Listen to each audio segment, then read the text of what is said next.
I hope you all are doing well. आशा करता हूँ आप सभी लोग अच्छे होंगे और अपने सेहत और फैमिली का काफ़ी अच्छे से ख्याल रख रहे होंगे। तो आज का लेक्चर हम शुरू करने वाले हैं force and laws of motion. कई सारे स्टूडेंट को मैंने ये लेक्चर कई सारे स्टूडेंट को force and laws of motion जो मैंने स्क्रीन को स्प्लिट करके जो वीडियो भेजा है, सारे स्टूडेंट को समझ में नहीं आया, तो फिर मैं एनसीईआरटी का बुक से थोड़ा सा मैं कवर करके चलूँगा, जिसमें मैं उस पर पीडीएफ पे ओवर राइट भी करूँगा। सो डोंट बी कन्फ्यूज यार। यहाँ पे मैंने एक मैसेज आया एक स्टूडेंट के द्वारा, जो उसका Newton second law of motion जो मेरे पढ़ाने से पूरी तरह से अलग है, टोटली डिफरेंस है, पूरी तरह से रॉन्ग है। तो मैं चाहता हूँ हर एक बच्चे अच्छी तरह से परफॉर्म करें ताकि उसे एग्ज़ाम में कोई प्रॉब्लम फेस नहीं करना पड़े। So I hope you all are do well. So let's start the chapter. तो डियर, ये है हमारा chapter 9 force and laws of motion. मैंने चैप्टर मोशन जो है वो मैंने थोड़ा सा मिस कर दिया है, ठीक है। हम उसको बाद में भी कवर कर लेंगे, वो भी बहुत इजी चैप्टर है, समझ सकते हैं हम लोग। I can understand. First you have to let's start from the chapter motion, but don't be confused here. We will also cover that chapter, okay? So let's take here force and laws of motion. हम लोग motion के बारे में हम लोग previous class में पढ़ चुके हैं। जब कोई बॉडी मोशन में है या फिर रेस्ट में है या फिर कंटिन्यूसली मोशन में है। So as we have already discussed in हम लोग class 8 we have already studied about balanced force, unbalanced force and balanced motion and unbalanced motion। यदि कोई बॉडी अनबैलेंस्ड मोशन में है, अनबैलेंस्ड फोर्स में है, तो वो तब तक अनबैलेंस्ड रहेगा जब तक वो बैलेंस नहीं हो जाए। फॉर एग्जांपल, यदि किसी भी बॉडी का अनबैलेंस होने का मतलब ये है कि वो उस पर एक्सटर्नल फोर्स अप्लाई हो रहा है। वो बैलेंस कब होगा? जब उस पर acceleration due to gravity, product of mass and acceleration due to gravity equal होगा अपवर्ड की और फोर्स में। Okay, we have already see here position, velocity, acceleration, uniform and non uniform motion के बारे में हम लोग देख चुके हैं। यूनिफॉर्म मोशन में क्या होता है? यूनिफॉर्म मोशन में रेगुलर टाइम इंटरवल में ऑब्जेक्ट डिस्टेंस कवर करता है। Okay, so don't be confuse यार। जैसे फॉर एग्जांपल हम लोग ने देखा कि 1 सेकेंड में 5 मीटर कवर करता है, तो इसका क्या हो जाएगा? 5 मीटर पर सेकेंड। 2 सेकेंड में कितनी कवर करती है? 10 मीटर पर सेकेंड। तो ये रेगुलर इंटरवल ऑफ टाइम है। ओके, तो इसी तरह नॉन यूनिफॉर्म मोशन में क्या होता है? 1 सेकेंड में 5 मीटर कवर किया, 2 सेकेंड में 25 मीटर कवर किया, 3 सेकेंड में 125 मीटर कवर किया। So there what is the acceleration here? 5 square. So here what is the acceleration we got here? 5 meter per second square. So this is the example of uniform motion. Okay, तो हम यहाँ पे देख चुके हैं, यहाँ पे एक बॉय है, रोलर को पुल कर रहा है, पुश कर रहा है। As we have already discussed in previous class in class 8, what we have discussed? The pushing and pulling of an object is called force. Okay, force हम लोग उसको बोलते हैं। तो डोंट बी कन्फ्यूज। तो यहाँ पे देखिए एक एग्जाम्पल दिखाया गया है, क्या फोर्स अप्लाई किया जा रहा है टेम्पररी, जिसका शेप एंड साइज चेंज हो जाता है। ओके, यहाँ पे एक body when we apply force, तो यहाँ पे बैलेंस एंड अनबैलेंस फोर्स का एग्जांपल है। ये एक बॉडी है जिसका दोनों अपोजिट डायरेक्शन में फोर्स अप्लाई हो रहा है, एक्स डायरेक्शन में और वाई डायरेक्शन में भी अप्लाई हो रहा है, जिसके कारण ये बैलेंस फोर्स बना हुआ है इसमें। अब क्या होगा? दोनों सेम डायरेक्शन में जब फोर्स अप्लाई होगा तो ये अनबैलेंस हो जाएगा। अब जब ये अनबैलेंस जब होगा तो ये मूव करेगा, सीधी सीधी बात है। So this is the example. For example we have, let's see here, so this is the example, let's see. तो यहाँ पे 2 तरह का फोर्स लग रहा है। ओके, एक बार बैकवर्ड डायरेक्शन का फोर्स लग रहा है, एक बार opposite to the direction of force लग रहा है। फॉर एग्जांपल यहाँ बैकवर्ड डायरेक्शन का फोर्स जो डाउनवर्ड की ओर लग रहा है, जो इस कीबोर्ड के नीचे यहाँ पे एक फ्रिक्शन अप्लाई हो रहा है, ठीक है। तो यहाँ पे एक फ्रिक्शन अप्लाई हो रहा है, डोंट बी कंफ्यूज हियर। तो यहाँ पे एक जो यहाँ पे है ये फ्रिक्शन अप्लाई हो रहा है, एक घर्षण अप्लाई हो रहा है इसका। तो ये फ्रिक्शन जो का फोर्स कहाँ लगता है, हमेशा फोर्स के अपोजिट डायरेक्शन में लगता है। यहाँ पे ये शो किया गया है, ये एक दो बॉयज है, ये फोर्स को ये पुश कर रहा है, ओके। और यहाँ पे देखिए दोनों वही डायरेक्शन है, तो फ्रिक्शन को अवॉइड करने के लिए करना पड़ता है। तो यहाँ पे देखिए कॉन्टैक्ट फोर्स है, तो हमने we have already discussed about contact force. Contact आदि को भी ऑब्जेक्ट किसी बॉडी पे कॉन्टैक्ट में है तो उसको कॉन्टैक्ट फोर्स बोलेंगे। तो यहाँ पे फर्स्ट लॉस ऑफ मोशन में बोल रहा है। First law of motion we have already discussed. First law of motion में एक्सेलरेशन जानना ज़रूरी है, वेलोसिटी जानना ज़रूरी है, यूनिफॉर्म एंड यूनिफॉर्म मोशन बहुत ज़्यादा ज़रूरी है, ओके। व्हाट हैपनिंग, यदि वेलोसिटी यदि रेगुलर इंटरवल ऑफ टाइम में इंक्रीज करेगा तो उसको हम लोग नॉन यूनिफॉर्म मोशन बोलेंगे। Why we call non uniform motion, let's see here. Velocity का यूनिट क्या है, मीटर पर सेकेंड, इसको metre per second, okay. Velocity का यदि क्या होगा इस पर और मतलब इस पर और जो सेकेंड लग जाएगा तो क्या होगा, सीधी बात है मीटर पर सेकेंड स्क्वायर हो जाएगा। So this one is very simple. तो ये एक्सेलरेशन का यूनिट है, ये वेलोसिटी का यूनिट है, ओके। तो फिर so don't be confused here. तो वेलोसिटी जो है ये यूनिफॉर्म मोशन है, एक्सेलरेशन जो है नॉन यूनिफॉर्म मोशन है, ओके। अब यहाँ पे देखेंगे तो ये Newton first law of motion के बारे में बात किया है। Newton first law of motion ये बोला जा रहा है, यदि कोई बॉडी रेस्ट में है, ठीक है, ध्यान से सुनो, यदि कोई बॉडी रेस्ट में है, यदि कोई बॉडी रेस्ट में तो वो रेस्ट में ही रहेगा। यदि कोई बॉडी मोशन में है तो वो मोशन में ही रहेगा। यदि कोई बॉडी रेस्ट हो गया, मोशन में हो गया, यदि कोई बॉडी मूव कर रहा है वो मूव ही करते रहेगा, ठीक है, until we not apply external force, जब तक कि हम लोग एक्सटर्नल फोर्स अप्लाई नहीं करें। क्या होगा, यदि हम लोग एक्सटर्नल फोर्स अप्लाई करेंगे, यदि कोई बॉडी रेस्ट है, यदि हम इसको एक्सटर्नल फोर्स अप्लाई करेंगे तो क्या होगा, ये बॉडी मूव करने लगेगा। तो ये Newton first law of motion हो गया। यदि कोई बॉडी मोशन में है, यदि हम उसको स्टॉप कर देंगे तो स्टॉप करने के लिए हमको फोर्स चाहिए ना, चाहिए, तो फोर्स करेंगे तो वो भी न्यूटन लॉ ऑफ मोशन है। सिंपल सीधा। अब हम लोग उम्मीद करते हैं किसी को कोई डिस्ट्रिक्ट प्रॉब्लम नहीं होगा, ओके। तो यहाँ पे हम लोग देखेंगे यदि जब कोई बॉडी मूव करते हैं, ठीक है, यदि हम कोई फॉर एग्जांपल यहाँ पे ले लेते हैं, तो डोंट बी कंफ्यूज हियर। तो यहाँ पे हम लोग ये बात करने के लिए जा रहे हैं, तो यदि कोई बॉडी, यदि यहाँ पे मान लेते हैं फॉर एग्जांपल कोई यदि एक बॉडी है, ठीक है, हम पहले भी समझा चुके हैं, ये कोई बॉडी है, हम इस पे फोर्स अप्लाई करेंगे, ठीक है, क्या अप्लाई करेंगे, फोर्स, ठीक है। इस बॉडी का कितना मास है, एम, मास क्या है, एम मान लिए, ठीक है। फोर्स अप्लाई करेंगे कितना वेलोसिटी से, मान लेते हैं 5 मीटर पर सेकेंड वेलोसिटी से, ठीक है। और ये 5 मीटर पर सेकेंड वेलोसिटी हम कितना सेकेंड में की है, 1 सेकेंड में, ठीक है। तो यहाँ पे क्या हो गया, मीटर मास इंटू वेलोसिटी पर सेकेंड, वेलोसिटी पर टाइम, कितना टाइम लगा वेलोसिटी को इतना करना।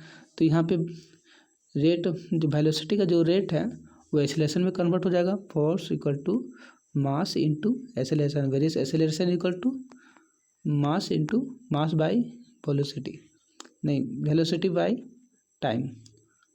सिंपल तो है, ये हम लोग तो डिस्कस कर चुके हैं। तो ये है Newton first law of motion का इक्वेशन, ओके।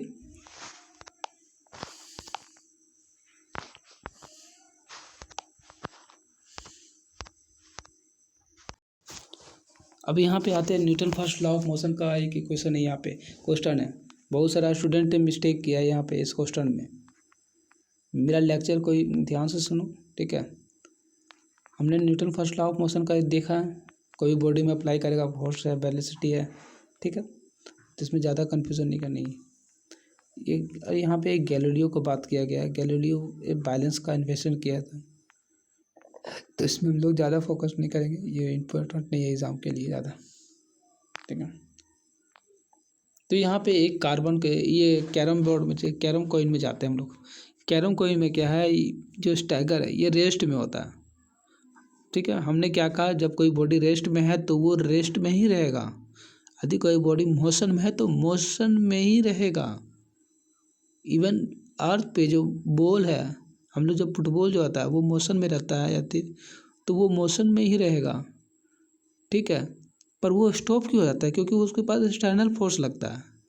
एक्सटर्नल फोर्स कहाँ से लगता है, ग्राउंड के जो फ्रिक्शन होता है बॉल के वजह से। यदि यूनिवर्स में यदि जाएंगे तो जहाँ ग्रेविटी नहीं होगा, एक बार बॉडी पे मोशन लग गया तो वो मोशन में ही रहेगा, ठीक है। ज़्यादा कंफ्यूज नहीं करना है।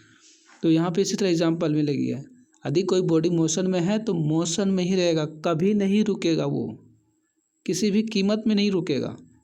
यदि रुक जाता तो अर्थ नहीं रुकता रोटेट करते हुए, सारा प्लैनेट नहीं रुक जाता, इंडिया पे हमेशा दिन नहीं होता। तो ये है एग्जाम्पल, ठीक है। Newton first law of motion को बहुत अच्छी तरह समझो, ठीक है। यदि कोई बॉडी मोशन में है तो वो मोशन में ही रहेगा। अब तुम पूछोगे सर फुटबॉल को हम एक बार मारते हैं फिर रुक जाता है, वो मोशन में क्यों नहीं है? ओके, तो वो क्यों है, इसलिए क्योंकि वो फ्रिक्शन लगता है ग्राउंड की वजह से, ग्रेविटी की वजह से, इसलिए वो फुटबॉल जो है वो रुक जाता है। इस तरह स्टैगर यहाँ पे भी है, ये बॉडी रेस्ट में ही रहेगा, एक्सटर्नल फोर्स अप्लाई करने के बाद वो बॉडी मोशन में आ जाता है, फिर रेस्ट हो जाता है। तो यहाँ पे एक तरह से एग्जांपल है फास्ट मूविंग कार्बन, ये कैरम, बस इतनी ही, ज़्यादा नहीं है। फॉर एग्जांपल यहाँ देखो, ये इनर्शिया शो किया गया है, इनर्शिया शो किया गया है। इसमें इनर्शिया कैसे शो किया गया है, इनर्शिया देखो, जिस बॉडी में सबसे ज़्यादा मास होगा वही इनर्शिया कहलाएगा, ओके। फॉर एग्जांपल यहाँ पे देखो, ये कॉइन है, इसमें सबसे ज़्यादा इनर्शिया है, तो ये अपने बॉडी को रेस्ट में रखने के लिए, ठीक है, थोड़ा सा बैकवर्ड ड्रैगिंग फोर्स को एग्जर्ट करता है, जिसको यहाँ पे कार्ड भी रेस्ट में, इसको मोशन में लाया गया, कार्ड तो अपना चला गया, ज़्यादा कन्फ्यूज नहीं करना।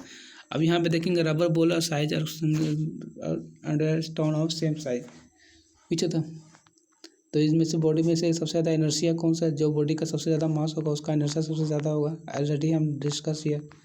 अब सेकेंड लॉ ऑफ मोशन को कैसे डिस्क्राइब करना है, सेकेंड लॉ ऑफ मोशन को हमने पहले भी क्लास में देखा चुका है कि सेकेंड लॉ ऑफ मोशन में हमने क्या देखा, तो सेकेंड लॉ ऑफ मोशन में क्या है, Newton second law of motion ये बोलता है, Newton second law of motion से सबसे पहले मोमेंटम को जानना जरूरी है, ठीक है। Momentum equal to product of mass into and velocity of an object, the product of mass and velocity of an object is called momentum. Mass का यूनिट क्या है, किलोग्राम, वेलोसिटी का क्या है, metre per second. So what is the unit of momentum here, kilogram metre per second, okay. Don't be confused dear here.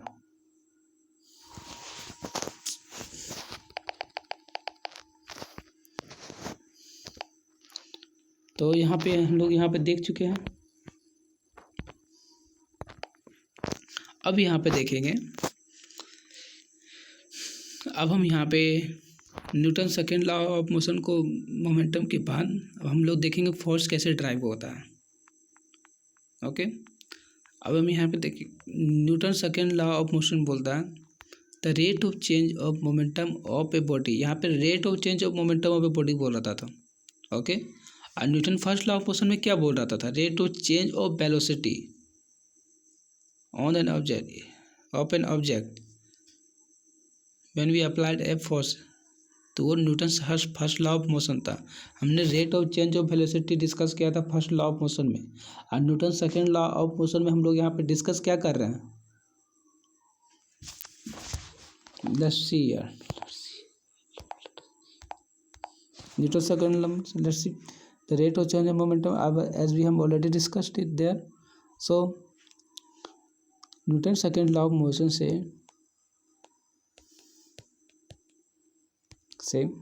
the rate of change of momentum of a body, rate of change of momentum of a body, okay, rate of change of momentum of a body is directly proportional to the force applied on the body. Okay, यहाँ पे देखो ये del जो ये जो triangle का जो है इसको हम लोग डेल बोलते हैं, स्टार, ठीक है। इसको हम लोग चेंज इन मोमेंटम बोलते हैं, ठीक से सुनो, ठीक है। Rate of change in momentum of a body is directly proportional force applied on it. तो यहाँ पे हम लोग ओके, तो यहाँ पे हम लोग क्या देखेंगे, अब चेंज इन वेलोसिटी है यहाँ पे। अब यहाँ पे चेंज इन वेलोसिटी करते हैं, इनिशियल वेलोसिटी ले लेते हैं, अब फाइनल वेलोसिटी लेते हैं, पर टाइम ले लेते हैं। ये एक्सेलरेशन हो जाएगा, ये मास हो जाएगा। अब यहाँ पे हम लोग इस तरह से कर लेंगे।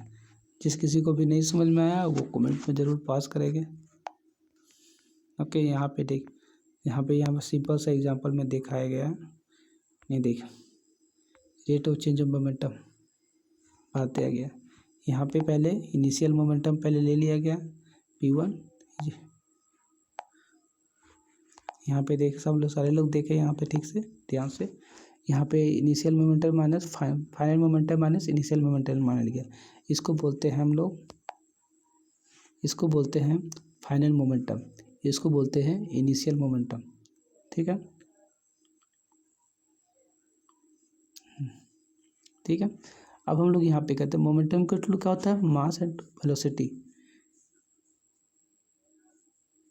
Mass into velocity. ये v मतलब फाइनल वेलोसिटी, u मतलब इनिशियल वेलोसिटी, ठीक है। अब हम लोग मास को कॉमन ले लेंगे, v minus u, and finally what we get here t का t टाइम तो वही रहेगा।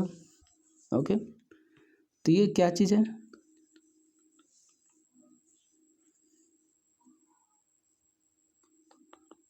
ठीक है। ये किससे ये डायरेक्टली प्रोपोर्शनल है फोर्स से, ठीक है। तो यहाँ पे ये इक्वेशन में यहाँ शो कर दिया। The rate of change of momentum of a body, ये mass into change in velocity per time जो है ये rate of change of momentum है, ये अप्लाइड फोर्स है। ये Newton first second law of motion का डेरिवेशन है and it is very very important. Numerical में हम लोग डिस्कस करने वाले हैं। तो यहाँ पे देखो सॉल्यूशन में है ये क्वेश्चन, हम लोग देखेंगे। ये वेलोसिटी टाइम ग्राफ है, बॉल ऑफ मास जो 20 ग्राम का अलोंग स्ट्रेट लाइन में long table is a given, ठीक है। ये वेलोसिटी टाइम ग्राफ है। तो यहाँ पे ये क्वेश्चन ये पूछा जा रहा है, वेलोसिटी टाइम ग्राफ में यदि हम इसका एरिया निकालेंगे तो मुझे क्या मिलेगा, क्या रिजल्ट आएगा इसमें, what we will get result here, let's see here velocity and time. यार वेलोसिटी कितना में है, area of triangle half base into height, half ले लिए, बेस क्या है मेरा, बेस मेरा 10 सेकेंड है, और हाइट क्या है, हाइट क्या है 20 सेंटीमीटर पर सेकेंड, 20 सेंटीमीटर पर सेकेंड। ये सेकेंड पर सेकेंड, ये सेकेंड कट जाएगा तो हमको क्या मिलेगा, डिस्टेंस नहीं मिलेगा जी, डिस्प्लेसमेंट ही पता चलेगा ना। तो यही तो सिंपल सा एग्जांपल है। सो डोंट बी कंफ्यूज्ड यार। तो यहाँ पे initial velocity due to as we have already discussed here. Okay, तो यहाँ पे टोटल जो एरिया हम लोग को मिल गया। The velocity time graph of ball mass 20 gram moving along a straight line on the long table is given below. How much force does the table exert on the ball to bring it rest? अब बोल रहा है इसमें कितना force लगेगा ball को rest लगाने में, रेस्ट में लाने के लिए। फिर हमने ऑलरेडी डिस्कस कर चुका है। तो यहाँ पे पूछा जा रहा है कोई बॉडी है एक मोशन में है, जिसका वेलोसिटी कितना है 20 मीटर पर सेकेंड, ठीक है, और टाइम कितना ना। अब बॉल का मास कितना दिया हुआ है 20 ग्राम, 20 ग्राम। यहाँ पे हम लोग सीजीएस यूनिट पे हमको ले चलेंगे, ठीक है। सीजीएस यूनिट में क्या होता है, सीजीएस का मतलब सेंटीमीटर ग्राम सेकेंड। ओके, अभी यहाँ पे according force equal to mass into acceleration होता है। अब मास कितना है बॉडी का 20 ग्राम, एक्सेलरेशन इक्वल टू क्या होता है वेलोसिटी पर सेकेंड। वेलोसिटी कितना है मेरा 20 मीटर पर सेकेंड है ना, 20 मीटर पर सेकेंड, और ये टाइम कितना है 10 सेकेंड। ये 0 कैंसिल, ये सेकेंड नीचे आ जाएगा, मल्टीप्लाई हो जाएगा, तो यहाँ पे क्या होगा 2 टू जब 4 40 मीटर 40 किलोग्राम 40 ग्राम मीटर पर सेंटीमीटर पर second square. So this is the unit of it. Okay, तो यहाँ पे हम लोग को एक्सेलरेशन तैयार हो गया, यहाँ पे न्यूटन को कवर किया गया किलोग्राम में। ठीक है, यूनिट को हम लोग ज़्यादा कंफ्यूज नहीं करेंगे, क्लास में होता था अच्छी तरह से समझाया जाता। अब हम थर्ड लॉ ऑफ मोशन के बारे में बात करेंगे। यदि किसी को स्टूडेंट को Newton second law of motion का न्यूमेरिकल यदि समझ में नहीं आया, हम उसे ज़रूर बताएंगे। ठीक है, don't be confuse. Third law of motion में क्या बोला जाता है? थर्ड लॉ ऑफ मोशन में बोला जाता है when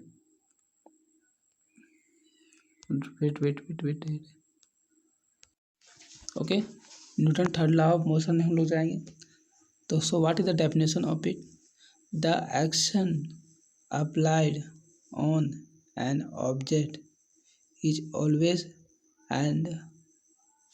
always equal and opposite to the reaction of forces on the object. So don't be confused here. The action applied on an object is always and equal to the opposite of reaction of forces. तो यहाँ पे क्या है, एक body है, for example यहाँ पे लिया गया है। तो यहाँ पे इस बॉडी में यहाँ पे देखेंगे जो यहाँ पे जॉइंट जो है, तो इसका एक्शन कहाँ पे लग रहा है? इस बॉडी का रिएक्शन यहाँ पे लग रहा है, इसका जस्ट अपोजिट है, और इसका एक्शन यहाँ पे है, इसका रिएक्शन जो हम लोग के द्वारा दिए हैं। तो एक तरफ से यहाँ पे फोर्स लग रहा है, एक तरफ से यहाँ से फोर्स लग रहा है, तो action and reaction forces are equal. यहाँ पे F1 है, यहाँ पे F2 है। F1 का डायरेक्शन इस साइड है, F2 डायरेक्शन है, दोनों ऑपोजिट इक्वल है, दोनों इक्वल है। Okay, so don't be confuse here. तो ये इसको Newton third law of motion बोला गया है इसको। That is the simple way. अब हम यहाँ पे देखेंगे एग्जाम्पल। यहाँ पे देखिए ये एक गन है, आप लोग का पबजी का ही गन है, पबजी वाला ही गन है, कार 98 के। तो यहाँ पे देखो, यहाँ पे एक गन है जिसके पास बुलेट है। अब बुलेट के अंदर में ये जर्मन सब, ये बुलेट के अंदर में ये कोई बारूद है। ठीक है, जिसमें क्या देखने को मिलता है, तो ये ट्रिगर डगने का यहाँ पे देखेंगे हम लोग। यहाँ पे जब ये ट्रिगर ऑन होता है तो अंदर इसके अंदर जो बारूद जो फटता है, ये जो बुलेट है हमेशा ये फॉरवर्ड की ओर मूव करता है। Okay, so this the action and action when it generate, so this is the reaction. Okay, and reaction कब होगा? जब हम लोग ने एक्शन लेंगे तब। Okay, so this is the Newton third law of motion. Action and forces are always equal and opposite to the direction of. Okay, यहाँ पे Newton third law of motion, यहाँ पे ये भी Newton third law of action है। यहाँ पे action है, यहाँ पे इसका रिएक्शन हो गया। Now we come here conservation of momentum. Conservation of momentum क्या बोलता है? Conservation of momentum is saying is only a part of Newton second law of motion. ठीक है, ये कंजर्वेशन ऑफ मोमेंटम जो है ये सेकेंड लॉ ऑफ मोशन का ही एक पार्ट है।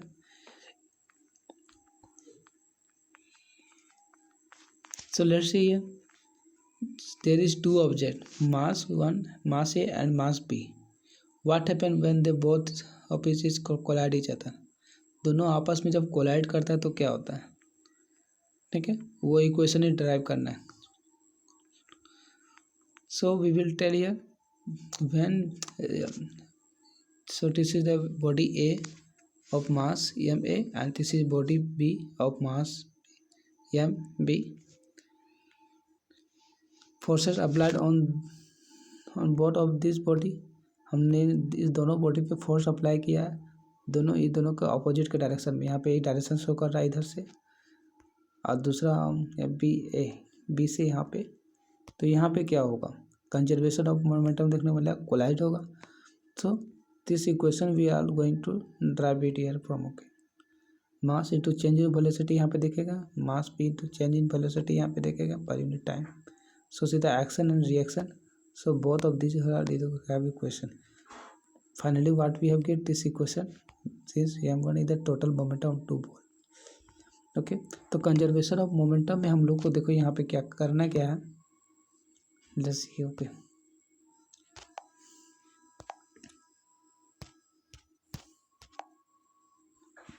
ओके, ये दो बॉडी है एम, ये दो बॉडी है ए, ये दो बॉडी बी। हमने एक फोर्स यहाँ से अप्लाई किया, एक फोर्स यहाँ से अप्लाई किया, दोनों आपस में कोलाइड कर गया। ठीक है, so this I am going to say that this about momentum. Okay, तो मोमेंटम में क्या होता है, तो यहाँ पे एक फोर्स अप्लाई हुआ है। ठीक है, तो यहाँ पे फोर्स ये ए भी लगेगा, यहाँ पे फोर्स बी ए लगेगा। Okay, force into value acceleration होगा, चेंज इन मोमेंटम देखने को मिलेगा। ओके, अब मोमेंटम में हम लोग को क्या दिखेगा, जब फोर्स मास, इसी से हम लोग को मोमेंटम निकालना है। मास हो गया, I am going to confuse here, तो लोग वीडियो रिकॉर्डिंग करना पड़ेगा, लगता है इसमें नहीं हो पाएगा। तो डियर बाकी का जो लेक्चर है इसमें डेरिवेशन का, इसमें हम सेलफोन में करने में हमको काफ़ी परेशानी हो रही है। जो पूरा डिटेल समझाने के लिए आपको थोड़ा सा लंबा डेरिवेशन देना होगा। ठीक है, अब जहाँ से यहाँ पे बता दे सकते हैं, ये जो माइनस जो यहाँ पे है ये क्यों है, ये माइनस, ये साइन ये सिग्निफाई करता है, this minus sign indicate that the force is opposite in the direction with respect to force A B. Okay, force B A is opposite in the direction of force A B. Okay, तो यहाँ पे ज़्यादा confuse नहीं करना है। तो यहाँ पे हम लोग ऑलरेडी जान चुके हैं, force equal to mass into acceleration होता है और acceleration to change in velocity होता है। यहाँ पे देखिए इनिशियल वेलोसिटी दोनों मिल लिया गया, अब final velocity, initial velocity final velocity दोनों को कर दिया गया और यहाँ पे टेबल है। तो यहाँ पे finally we get the equation here, rate of change of momentum. I will discuss this in writing by way in the copy. Okay, तो यहाँ पे जो total momentum after collision and total momentum of two ball remain unchanged and conserve provided after external force। तो यहाँ पे हम लोग क्या सीखे, when two ball collide each other with force of opposite direction then the conservation of momentum finally we see after collision। Okay, तो यहाँ पे बेसिकली यहाँ दिखाने की कोशिश ये किया जाता है, कोलाइजन के पहले फोर्स अप्लाई होता है and after collision conservation of momentum we seen. Okay, we see. तो यहाँ पे हम देखेंगे इस कंजर्वेशन ऑफ मोमेंटम के जरिए हम लोग क्या समझेंगे, हम लोग कभी तरह का इक्वेशन सॉल्व कर पाएंगे। यहाँ पे एक बुलेट है मास 20 ग्राम का, ये कंजर्वेशन ऑफ मोमेंटम हम लोग को Newton third law of motion में ही देखने को मिलेगा। ठीक है,